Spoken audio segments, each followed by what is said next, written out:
ഗരുഡൻ. ഇപ്പോൾ Janaki V versus state of Kerala cinema കാണാനെത്തിയിരിക്കുന്ന സുരേഷ് ഗോപി മാധ്യമങ്ങളോട് സംസാരിക്കുകയാണ്. ഒരു സിനിമ വരുന്നു അല്പസമയത്തിനകം. തീർച്ചയായിട്ടും അതുകൊണ്ട് ഞാൻ ഗരുഡന് കിട്ടിയ തുടക്കത്തിലുള്ള ആവേശം, അത് പിന്നെ വളർന്നത് പാപ്പന്, കാവലിന് വരണ ആവശ്യമുണ്ട്, ഇതിനെല്ലാം കിട്ടിയ ആവേശം എന്ന് പറയുന്നത് വളർന്നുകൊണ്ടിരിക്കണം. അതുകൊണ്ടല്ലേ എനിക്ക് രക്ഷപ്പെടാൻ പറ്റും. വിവാദങ്ങളൊന്നുമില്ല. അതൊക്കെ അറിയാം, എല്ലാവർക്കും അറിയാം. പിന്നെ സിനിമ വലിയൊരു വിഷയമാണ് ചർച്ച ചെയ്യുന്നത്. ആ വിഷയം എന്ന് പറയുന്നത് ഇങ്ങനെ ചില വിവാദങ്ങൾ ഉയർത്തി ഡൈല്യൂട്ട് ചെയ്യാൻ പാടില്ല. കാരണം ഇത് പെൺകുട്ടികളുടെ എല്ലാം ഒരു സുരക്ഷ, ഒരുപക്ഷെ ദേശീയ സ്ത്രീ ശാക്തീകരണ നയം, അതിന് ചിലപ്പോൾ ഒരു പുതിയ ഏട് കൂടി എഴുതി ചേർക്കാൻ, നിയമപരമായ ഒരു പുതിയ ഒരു കെട്ട് വരികൾ എഴുതി ചേർക്കാൻ വലിയൊരു പോയിന്റർ ആയിരിക്കും ഈ സിനിമ. ഒരു സൂചന ഈ സിനിമയിലുണ്ടാകുമെന്നാണ് ഞാൻ ഉണ്ടെന്നാണ് ഞാൻ മനസ്സിലാക്കിയിട്ടുള്ളത്. അത് എല്ലാവരെയും ചിന്തിപ്പിക്കുകയും അതിന് ആ ആവശ്യത്തിന് വേണ്ടി എല്ലാവരുടെയും ഒരു വളരെ വോളണ്ടിയസ് ആയിട്ടുള്ള ഒരു ശബ്ദം ഉയരട്ടെ. ജാനകി വിദ്യാധരൻ്റെ ശബ്ദം സ്ത്രീ സമൂഹത്തിൻ്റെ, പ്രത്യേകിച്ച് കൊച്ചു പെൺകുട്ടികളുടെ ശബ്ദത്തിൻ്റെ വലിപ്പം ഇന്നത്തെ നമ്മുടെ ചുറ്റുമുള്ള അന്തരീക്ഷത്തിൽ വളരെ വളരെ വലിയ ശബ്ദമായി മാറട്ടെ.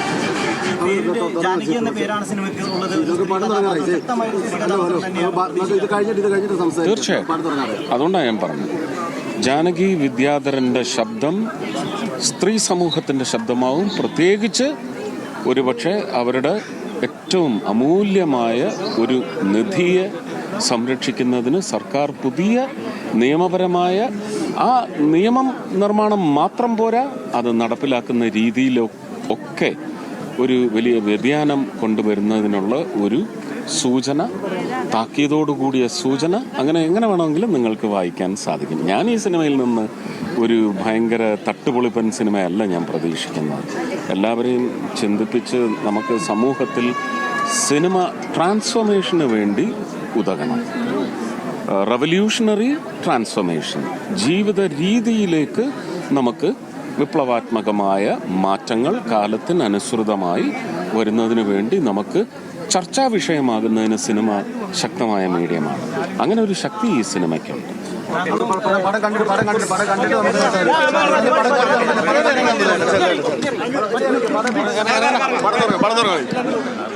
സുരേഷ് ഗോപി സിനിമ കാണുന്നതിന് വേണ്ടി തൃശൂർ രാഗം തിയേറ്ററിൽ എത്തിയിരിക്കുകയാണ്. പേരുമാറ്റ വിവാദങ്ങൾക്കൊടുകിൽ Janaki V versus state of Kerala cinema റിലീസാവുകയാണ്. അവിടെ സുരേഷ് ഗോപിയുടെ ആരാധകർ ഉൾപ്പെടെ ആവേശം നൃത്തം വെക്കുന്നത് കാണാനാകുന്നുണ്ട്. കടുത്ത തീരുമാനങ്ങൾ സെൻസർ ബോർഡ് CBFC എടുത്തിരുന്നു. അതിൻ്റെ ഭാഗമായിട്ടാണ് പേരുമാറ്റത്തിലേക്ക് ഉൾപ്പെടെ എത്തിച്ചേരുകയും ചെയ്തത്. ആസിഫ് മുഹമ്മദ് നമുക്കൊപ്പം ചേരുകയാണ്. ആസിഫ്, അപ്പോൾ സിനിമ എപ്പോൾ ആരംഭിക്കും?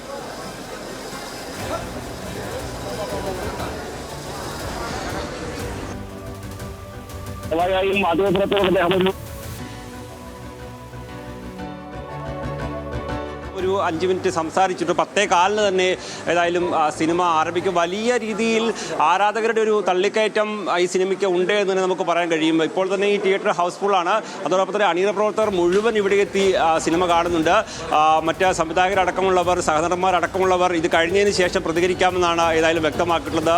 വലിയൊരു ആവേശം ഈ സിനിമയുമായി ബന്ധപ്പെട്ടുണ്ട്. വലിയ വിവാദങ്ങളൊക്കെ ഉണ്ടായ സിനിമയാണ്. കഴിഞ്ഞ കുറേ നാളുകളായി ഈ സിനിമയായിരുന്നു സിനിമാ ലോകത്തും പൊതുസമൂഹത്തിലും ചർച്ചാ വിഷയമായി ഉയർന്നിരുന്നത്. അത് പേരുമായി ബന്ധപ്പെട്ടുള്ള വിവാദം, അത് സിനിമയ്ക്ക് ഒരുപക്ഷെ അത് കൂടുതൽ പ്രചാരണം നൽകാൻ കാരണമായി. അതുകൊണ്ട് തന്നെ ഈ സിനിമ തിയേറ്ററുകളിലേക്ക് എത്തുമ്പോൾ വലിയൊരു തള്ളിക്കയറ്റം കരുതാൻ കഴിയും. അതുപോലെ തന്നെ സുരേഷ് ഗോപിയുടെ ഒരു അഭിഭാഷക വേഷം അടക്കം അത് വലിയ രീതിയിൽ ചർച്ചയാകുന്നുണ്ട്. അതിൻ്റെ ട്രെയിലറുകളടക്കം കഴിഞ്ഞ ദിവസങ്ങളിൽ എത്രത്തോളം വൈറലായിരുന്നുവെന്നും അതിലെ ഡയലോഗുകളടക്കം എത്രത്തോളം വൈറലായിരുന്നുവെന്നും നമുക്ക്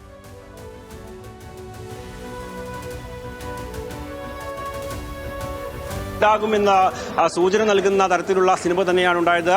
നേരത്തെ പോലീസ് വേഷങ്ങളിലടക്കം ഞെട്ടിച്ച സുരേഷ് ഗോപി, അഭിഭാഷക വേഷത്തിലടക്കം ഞെട്ടിച്ച സുരേഷ് ഗോപി, ചിന്താമണി സിനിമയിലും അടക്കം അഭിഭാഷക വേഷത്തിലടക്കം ഞെട്ടിച്ച സുരേഷ് ഗോപിക്ക് ഒരു പക്ഷേ അതിനുശേഷം അത്രത്തോളം വലിയ ഒരു അഭിഭാഷക വേഷം ലഭിക്കുകയും സ്വാഭാവികമായും അത് വലിയ രീതിയിൽ ആരാധകരെ തൃപ്തിപ്പെടുത്താൻ കഴിയുകയും ചെയ്യുമെന്നാണ് പറഞ്ഞത്. മാസല്ല, അതൊരു ക്ലാസ് സിനിമയാണ്, അത് ചിന്തിപ്പിക്കുന്ന സിനിമയാണ് എന്നുള്ള തരത്തിൽ ആ രീതിയിലാണ് താൻ ആ സിനിമയെ കാണുന്നത് എന്നുള്ള കാര്യമാണ് സുരേഷ് ഗോപി അല്പം മുമ്പ് നമ്മളോട് സംസാരിച്ചപ്പോഴും വ്യക്തമാക്കിയിട്ടുള്ളത്. ഏതായാലും തിയേറ്ററുകളിലേക്ക് ഇപ്പോഴും ആളുകൾ തള്ളിക്കയറിക്കൊണ്ട് ഇരിക്കുകയാണ്. വലിയ ഒരു ആരാധന വൃത്തം തന്നെ തിയേറ്ററിൽ എത്തിയിട്ടുണ്ട്. സുരേഷ് ഗോപിക്കൊപ്പം സിനിമ കാണാൻ അണിയറ പ്രവർത്തകരടക്കമുണ്ട്. ഏതായാലും ഈ സിനിമ വലിയ പ്രതീക്ഷ സുരേഷ് ഗോപിക്കും സിനിമാ ലോകത്തിനും എല്ലാം നൽകുന്നുണ്ട് എന്നുള്ളതാണ് ഏറ്റവും പ്രധാനപ്പെട്ടത്. മാത്രമല്ല വലിയ രാഷ്ട്രീയ ചർച്ചയ്ക്ക് ഒരു വിധേയമായ സിനിമ കൂടിയാണ്. സുരേഷ് ഗോപിയുടെ 253ാമത്തെ സിനിമ എന്നതിൻ്റെ പുറത്തേക്ക് ആ സിനിമ അതിൻ്റെ പേര് വിവാദവുമായി ബന്ധപ്പെട്ട് അത് ആവിഷ്കാര സ്വാതന്ത്ര്യവുമായി ബന്ധപ്പെട്ടുള്ള ചർച്ചകൾക്കടക്കം വലിയ തിരികൊളുത്തി. സുരേഷ് ഗോപിയുടെ ഡേവിഡ് ആബേൽ ഡോണോവൻ എന്ന വക്കീൽ കഥാപാത്രത്തെ അത് മലയാള സിനിമാ പ്രേക്ഷകരും സുരേഷ് ഗോപിയുടെ ആരാധകരും വലിയ പ്രതീക്ഷയോടുകൂടിയാണ് ഉണ്ടാകുന്നത്. അതൊരു മാസ് ലീഗൽ സിനിമയായി മാറുമെന്നുള്ള ഒരു തികഞ്ഞ പ്രതീക്ഷ ആരാധകർക്കുണ്ട്. സ്വാഭാവികമായും സുരേഷ് ഗോപി എത്തുമ്പോൾ അതൊരു മാസ് സിനിമ പ്രേക്ഷകർ പ്രതീക്ഷിക്കുന്നുണ്ട്. അപ്പോൾ തന്നെ മാസ് ലീഗൽ സിനിമയായി അത് മാറും എന്നുള്ളത് എന്തായാലും പ്രതീക്ഷയോടുകൂടിയാണ് പ്രേക്ഷകരും കാണുന്നത്. എന്തായാലും കൂടുതൽ പ്രതികരണങ്ങളടക്കം പ്രതീക്ഷിക്കും, സിനിമ കാണാനെത്തിയവർ പ്രതീക്ഷിക്കും. അങ്ങനെ ഏതായാലും കഴിഞ്ഞ ദിവസങ്ങളിലെല്ലാം സജീവ ചർച്ചയായ വിഷയം അത് റിലീസിന് പിന്നാലെ പ്രേക്ഷകരുടെ ഒരു പ്രീതി കൂടി നേടി ഇനി വരുന്ന ആഴ്ചകളിലും അത് ഉയർത്തിക്കാട്ടുന്ന വിഷയമടക്കം സജീവ ചർച്ചയാകുമോ എന്നുള്ളതാണ് നമുക്ക് നോക്കിക്കാണേണ്ടത്. ആ വിഷയം സജീവ ചർച്ചയാകണം എന്നുള്ളൊരു ആഗ്രഹമാണ് അല്പം മുമ്പ് സുരേഷ് ഗോപി. സ്ത്രീകൾക്ക് വേണ്ടി സംസാരിക്കുന്ന വിഷയമാണ് അത്. സിനിമ സ്ത്രീകളുമായി ബന്ധപ്പെട്ട നയ രൂപീകരണവുമായി ബന്ധപ്പെട്ട് ഉൾപ്പെടെ സ്വാധീനം ചെലുത്തുമെന്നാണ് സുരേഷ് ഗോപി ഇപ്പോൾ ആ സൗണ്ട് ബൈറ്റിൽ പറയുന്നത്. ആസിഫ്, ഈ സിനിമാ വിവാദം വലിയ രീതിയിൽ കത്തിക്കേറി നിൽക്കുന്ന സമയത്ത് പോലും കേന്ദ്രമന്ത്രിയുടെ സിനിമയ്ക്ക് സെൻസർ ബോർഡ് അനുമതി നിഷേധിച്ചു എന്ന വാർത്തകൾക്കിടയിൽ പോലും സുരേഷ് ഗോപി ഇതിനെപ്പറ്റിയൊന്നും പ്രതികരിച്ചിരുന്നില്ല. ഇന്നിപ്പോൾ മാധ്യമങ്ങൾ ചോദിക്കുമ്പോഴും അദ്ദേഹം കാര്യമായ പ്രതികരണം നടത്താനൊന്നും തയ്യാറായിട്ടില്ല. അതൊക്കെ വിവാദങ്ങളല്ലേ, സിനിമയുടെ വലിയ വിഷയം അവിടെ നിൽക്കുന്നില്ലേ, മറ്റേത് കഴിഞ്ഞില്ലേ എന്നുള്ളതാണ് അദ്ദേഹം പറഞ്ഞു വെച്ചത്.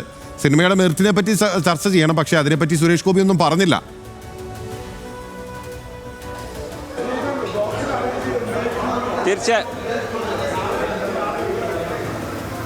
തീർച്ചയായും വിവാദങ്ങളൊന്നും ഇല്ലല്ലോ എന്നുള്ള തരത്തിൽ തന്നെയാണ് സുരേഷ് ഗോപി പ്രതികരിച്ചത്. സുരേഷ് ഗോപി ഒരു വിഷയവുമായി ബന്ധപ്പെട്ട് അത് നിയമപരമായി ചെയ്യാൻ കഴിയുന്നത് അതിൻ്റെ അണിയറ പ്രവർത്തകർ ചെയ്യട്ടെ എന്നൊരു നിലപാടാണ് അദ്ദേഹത്തിന് ഉണ്ടായിരുന്നത്. അതുകൊണ്ട് തന്നെ ഈ സിനിമയുമായി ബന്ധപ്പെട്ടുള്ള വിവാദം അത് അവസാനിച്ചു. ഇനി ആ സിനിമയുടെ രാഷ്ട്രീയമാണ് ചർച്ചയാവേണ്ടത്, അതെല്ലാം കഴിഞ്ഞില്ലേ എന്ന് തന്നെയാണ് സുരേഷ് ഗോപി എന്തായാലും ഇതുമായി ബന്ധപ്പെട്ട് സംസാരിക്കുമ്പോൾ അദ്ദേഹം ചൂണ്ടിക്കാണിക്കുന്നത്.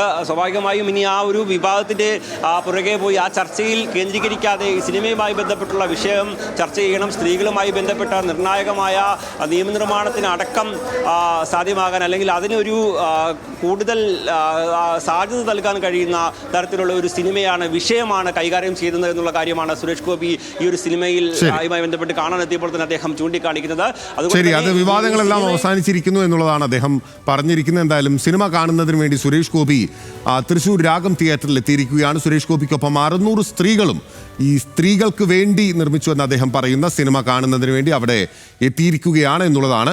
സിനിമയുടെ മെറിറ്റ് ചർച്ച ചെയ്യുമെന്ന് പറയുമ്പോഴും സെൻസർ ബോർഡ് അവിടെ ഉയർത്തിയിട്ടുള്ള വാദം അത് പ്രധാനമായും അവിടെ നിൽക്കുന്നുണ്ട്. അത് അഭിപ്രായ സ്വാതന്ത്ര്യത്തിന് മേലുള്ള കടന്നുകയറ്റമല്ലേ എന്നുള്ള ചോദ്യവും അവിടെ നിൽക്കുന്നുണ്ട്.